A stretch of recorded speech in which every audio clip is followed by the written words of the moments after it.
Imagine you could take the biggest problem in your life right now and place it inside a jar.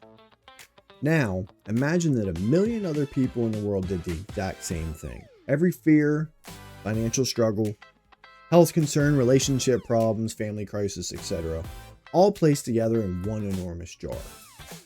Then you're given a choice. You can keep the problem you already have, or you can reach into the jar and randomly choose someone else's problem to carry instead. Which would you choose? Most of us, after really thinking about it, would keep our own. Not because it's easy, not because it doesn't hurt. We would keep it because we know it. We understand how we got where we are. We know the people involved, what we've already tried, and at least some of the options that might be in front of us. Reaching into that jar means accepting something completely unknown. We might pull out a problem that makes our current struggle seem manageable by comparison. But the point of this thought experiment is not to say someone else has it worse. Pain is not a competition. Your struggle is still real. Whatever you're facing may require time, support, difficult conversations, or even sacrifice. The point is that a problem often becomes bigger because it's the only thing we can see. When we're standing too close to it, it can fill our entire field of view. It can convince us that we're powerless, alone, or uniquely unlucky. Perspective does not magically make the problem disappear. What it can do is help us step back far enough to remember that this problem is one part of our entire life. You may not have chosen what happened, but you can begin choosing how you respond to it. Sometimes the first step is not finding an immediate answer. Sometimes the first step is simply seeing the problem more clearly.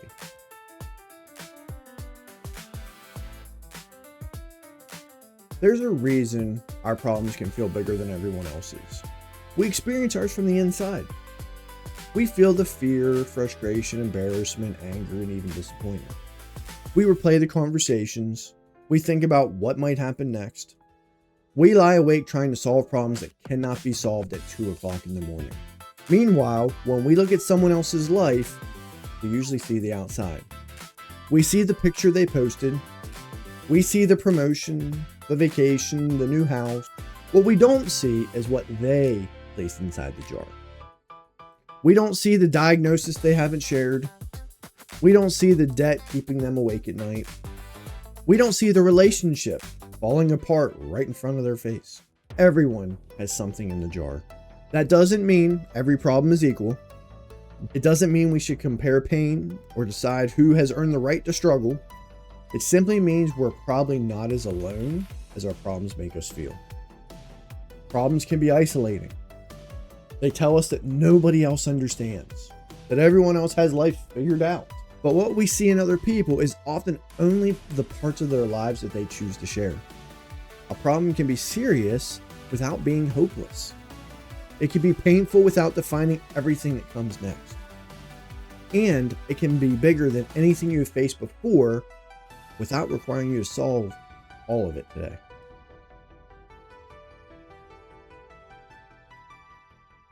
Seeing the problem clearly also means being honest about what's actually happened. Because when something goes wrong, our minds rarely stop at the facts. We start predicting the future. An unexpected bill becomes, I'm never getting ahead.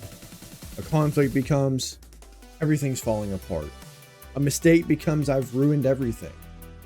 The original problem may be real, but when we add assumptions, predictions, and worst case scenarios, we're carrying more than the situation itself requires. So pause and ask yourself, what actually happened?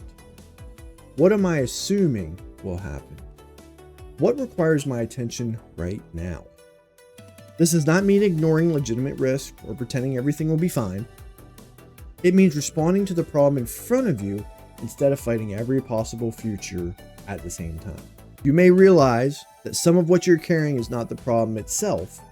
It is the fear of what the problem might become.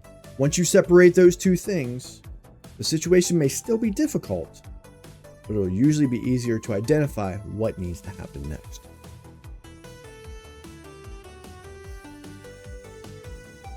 Once you understand what the problem actually is, ask yourself a question. What is the next responsible step? Not the perfect solution, just the next action that moves the situation forward. It might be just making a phone call that you've been avoiding.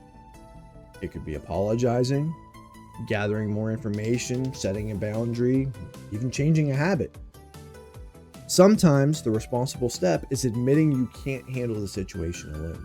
We often stay stuck because we're trying to solve the entire problem in our minds before taking any action. We want to know exactly how the conversation will go before we even start it. We want to know what the answer will be before we even ask the question. We want to guarantee that the effort will work before we make it. But clarity often comes through action. You make the call, and then you learn what options are available. You have the conversation, and then you know where the other person stands. You ask for help, and then you discover resources you never even knew existed. The next step may not solve the whole problem, but it can reduce some of the uncertainty around it. You do not need to know exactly how the story ends before deciding what to do next. You only need to identify the next step that is honest, useful, and within your control.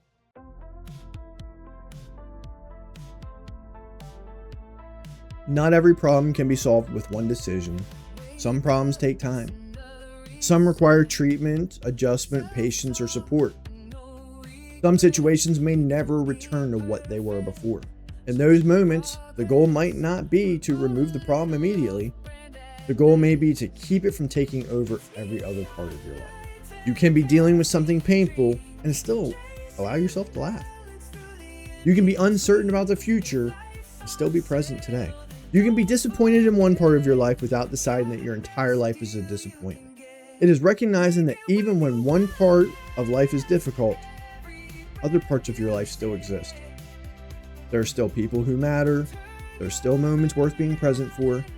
There are still parts of you that exist outside of this problem.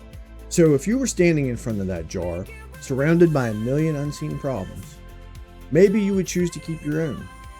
Not because it's small, and not because someone else has it worse. You might keep it because you know where you're starting.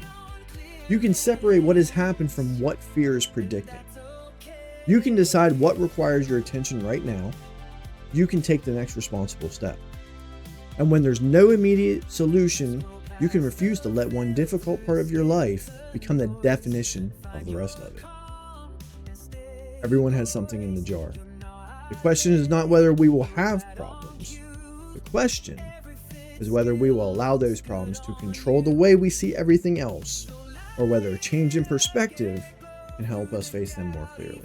If this message connected with you, remember to like the video, share it with someone who might need to hear it, and subscribe so you don't miss future episodes of the podcast.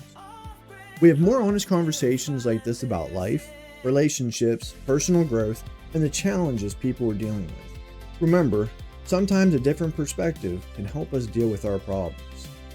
And as always, make it worth your wellness.